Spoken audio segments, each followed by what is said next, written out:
जय हिंद दोस्तों, स्वागत है आप लोगों का आपका अपना YouTube channel Krishna ji classes पर। तो आज हम लोग एक ऐसा वीडियो लेकर के आ रहे हैं कि जिसमें यूपी पुलिस कांस्टेबल की जो भर्ती निकली हुई है 60,000 समथिंग और एसआई और कंप्यूटर ऑपरेटर को लेकर के लगभग 80,000 उत्तर प्रदेश पुलिस में पद निकले हुए हैं। आप भी यदि योग्य हैं तो प्लीज इस फॉर्म को जरूर भरिए, क्योंकि ये वैकेंसी बहुत जल्द होने वाली है। चुनावी माहौल है, चुनावी वर्ष है और चुनावी वर्ष में सरकार चाहेगी कि हम जो भी भर्ती निकालें, वैकेंसी निकालें, उसको जल्द से जल्द पूरा करें। तो इसी को लेकर के हम आज एक ऐसा ये सिलेबस लेकर के आए हैं कि आखिर हम इसमें क्या क्या पढ़ेंगे, क्या क्या छोड़ेंगे और कैसे प्रश्न आएंगे और प्रश्नों में ऋणात्मक मान होगा यानी कि माइनस मार्किंग होगा कि नहीं होगा, इन्हीं सब के बारे में आज हम लोग चर्चा करेंगे और कहां से कितने प्रश्न पूछे जाएंगे। ठीक है, तो आइए शुरू करते हैं आज का वीडियो। एक रिक्वेस्ट है छोटा सा कि यदि आप हमारे चैनल को सब्सक्राइब नहीं किए हैं तो प्लीज चैनल को सब्सक्राइब कर लीजिए और नोटिफिकेशन वाला जो बेल आइकन है ना उसको प्रेस करके रखिए। क्योंकि जैसे ही हम यहाँ से कोई वीडियो अपलोड करें ना उसका नोटिफिकेशन सबसे पहले आपके पास पहुंचे। ठीक है, हम लोग एकदम जम के तैयारी करेंगे, एकदम मतलब बिना पैसे की, एक भी पैसा आपको यहां से नहीं लगेगा कहीं से भी, मतलब आपको पैसा खर्च करने की जरूरत ही नहीं पड़ेगी। ये YouTube channel Krishna ji classes एकदम दृढ़ संकल्प है कि उत्तर प्रदेश पुलिस में हमसे जुड़ने वाले जितने भी लोग होंगे मैक्सिमम लोग सेलेक्ट होंगे।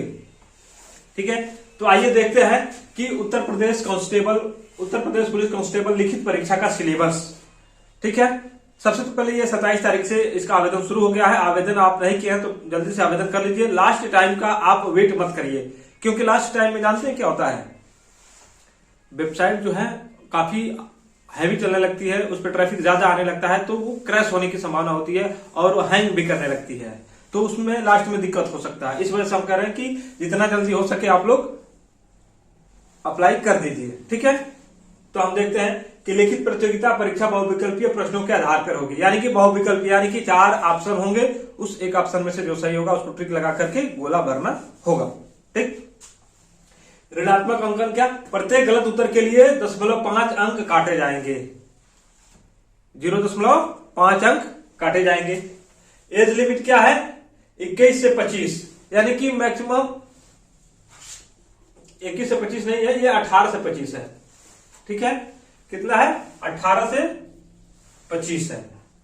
आप यदि 18 साल की एज को पार कर चुके हैं और इंटरमीडिएट की परीक्षा पार कर चुके हैं तो आप इस फॉर्म को भर सकते हैं। 18 से 22 ही पहले इसका एज था, लेकिन कोरोना काल में वैकेंसी नहीं आई, ज्यादा दिनों के बाद 5 सालों के बाद ये भर्ती आ रही है। इस वजह से इसमें राज्य सरकार ने, माननीय योगी जी ने ये निर्णय लिया कि कम से कम 3 साल एज में छूट दी जाए ताकि काफी बच्चों का भला हो सके। ठीक है, तो 18 से 25 साल। महिला व आरक्षित वर्ग को नियमानुसार छूट है, यानी कि महिला को और नियमानुसार लगभग 3 साल तक ये छूट मिलती है और ओबीसी SC ST को 5 साल का छूट मिलता है। ठीक है, और शैक्षिक योग्यता क्या रहेगी, 12वीं पास। यदि आप 12वीं पास है तो ये फॉर्म भर सकते हैं। ठीक है, देखिए सब्जेक्ट क्या क्या आएंगे इसमें से। सामान्य जानकारी, प्रश्नों की संख्या लगभग 38 रहेगी। ये लगभग है, मतलब 1-2 प्रश्न आगे पीछे हो सकते हैं। 76 नंबर का, यानी कि प्रत्येक प्रश्न 2 नंबर का होगा, प्रत्येक प्रश्न 2 नंबर का होगा और एक प्रश्न गलत होने पर आधा नंबर आपका कट जाएगा। ठीक है, सामान्य हिंदी से 37 के आसपास प्रश्न आएंगे और लगभग 74 अंक होंगे। संख्यात्मक और मानसिक क्षमता, यानी कि ये 38 नंबर के लगभग 38 क्वेश्चन लगभग 76 नंबर के आएंगे। फिर है क्या, IQ और तार्किक क्षमता, ये 37 प्रश्न लगभग आएंगे और 74 नंबर के होंगे, यानी कि टोटल 150 प्रश्नों का ये जो प्रश्न पत्र होगा और ये 300 नंबर का आपका ये जो प्रश्न पत्र होगा 300 नंबर का होगा। ठीक है, अब हम लोग देख लेते हैं एक पूरा डिटेल में कि किस विषय से, किस किस टॉपिक से ये प्रश्न पूछे जाएंगे। ठीक है, तो हम लोग ये देख लेते हैं सामान्य ज्ञान। सामान्य ज्ञान में क्या है कि सामान्य विज्ञान से भी प्रश्न पूछे जाएंगे, भारत का इतिहास होगा, भारतीय संविधान होगा, अर्थव्यवस्था अर्थशास्त्र होगा, भारतीय कृषि, पर्यावरण, भूगोल, करंट अफेयर्स, यूपी स्पेशल, पुस्तक व लेखक और भारत के पड़ोसी देश और उनसे संबंध, इससे संबंध प्रश्न पूछे जाएंगे। किसमें, सामान्य ज्ञान में। सामान्य हिंदी में क्या आएंगे, हिंदी वर्णमाला, तद्भव तत्सम, पर्यायवाची, विलोम, मुहावरा, अनेकार्थक शब्द का एक शब्द, अशुद्ध वाक्य, लिंग वचन कारक, सर्वनाम, विशेषण, काल, वाच्य, अव्यय, उपसर्ग, प्रत्यय, संधि, समास, विराम चिन्ह, छंद, अलंकार, लेखक व रचना और हिंदी से जुड़े विविध प्रश्न भी आएंगे। तो ये रहा हिंदी का सिलेबस, ठीक है। गणित में देख लेते हैं हम लोग क्या क्या टॉपिक पढ़ना है हमको। संख्या पद्धति, नंबर सिस्टम से प्रश्न आएगा, सरलीकरण से प्रश्न आएगा, दशमलव से आएगा, लसम असर यानी कि एलसीएम और एचसीएफ से भी प्रश्न पूछे जाएंगे। अनुपात, समानुपात, प्रतिशत, छूट, लाभ हानि, औसत, सीआई यानी कंपाउंड इंटरेस्ट, साधारण ब्याज और चक्रवृद्धि ब्याज, भागीदारी, समय और काम, समय और दूरी, मेंसुरेशन से भी प्रश्न आएंगे, सारणी और ग्राफ से भी प्रश्न पूछे जाएंगे और विविध भी प्रश्न पूछे जाएंगे। उसके बाद से क्या आता है, मानसिक योग्यता यानी कि तार्किक आरेख, संकेत संबंध, प्रत्यक्ष ज्ञान बोध, शब्द रचना परीक्षण, अक्षर व संख्या, शब्द वर्णमाला, दिशा ज्ञान, प्रभावी तर्क, जनहित, अपराध नियंत्रण, पुलिस प्रणाली से भी प्रश्न पूछे जाएंगे, ठीक है। अब फिर देख लेते हैं रीजनिंग में वर्बल रीजनिंग और नॉन वर्बल रीजनिंग। ये दोनों तरह के रीजनिंग जो होते हैं, इसमें भी कई टॉपिक है। ये मत समझिए कि टॉपिक इतना ही है, इसमें भी रीजनिंग में भी तो अभी कम से कम 10-12 टॉपिक है, ठीक है। तो इसको हम लोग डायरेक्ट लिख दिया verbal and non verbal reasoning को लिख दिया, ठीक है। तो ये रहा हमारा पूरा सिलेबस और कहां कहां से प्रश्न पूछे जाएंगे। आप एकदम इसको नोट करके रख लीजिए और अपने टेबल के आगे चिपका लीजिए। क्यों?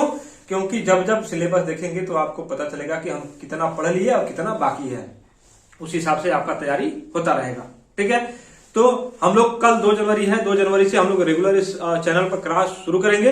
लाइव नहीं होगा, रिकॉर्डेड वीडियो ही होगा, मतलब एक एक करके हम रिकॉर्ड करके वीडियो अपलोड करते जाएंगे। देखिए लाइव आने का थोड़ा सा समय हमारे पास समय का अभाव है, इस वजह से जो है हम लाइव आकर के नहीं कर पाएंगे, लेकिन रिकॉर्डेड वीडियो आपको मिलता रहेगा, ठीक है। और अगर बात पीडीएफ की, तो 10 दिनों के अंदर आपको ये भी सूचना दे दी जाएगी कि आपको पीडीएफ किस तरह से मिलेगा, उसकी जानकारी दे दी जाएगी। हम पीडीएफ भी प्रोवाइड कराएंगे। यदि आप अपने देखिए ये वीडियो देख करके आप अपने हैंडराइटिंग में लिख करके नोट्स बनाएंगे तो ये काफी परफेक्ट रहेगा, क्योंकि अपना नोट्स आदमी 2 घंटा यदि पढ़ता है तो उस अपने द्वारा बनाए गए नोट्स को मात्र 15 से 20 मिनट में रिवाइज कर सकता है। और रिवीजन ही सबसे बड़ा एक हथियार होता है किसी भी भर्ती परीक्षा में सिलेक्शन लेने के लिए।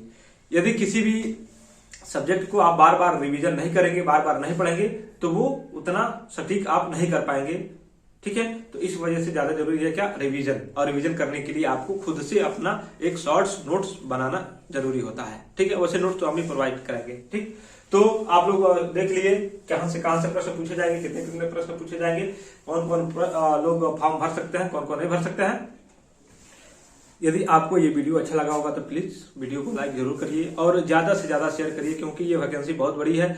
आप अपने दोस्त मित्र यार सबके पास शेयर करिए, हो सके तो इस वीडियो के लिंक को अपने स्टेटस पे जरूर लगाइए, ठीक है। फिर मिलते हैं अगले वीडियो में, तब तक जय हिंद जय भारत।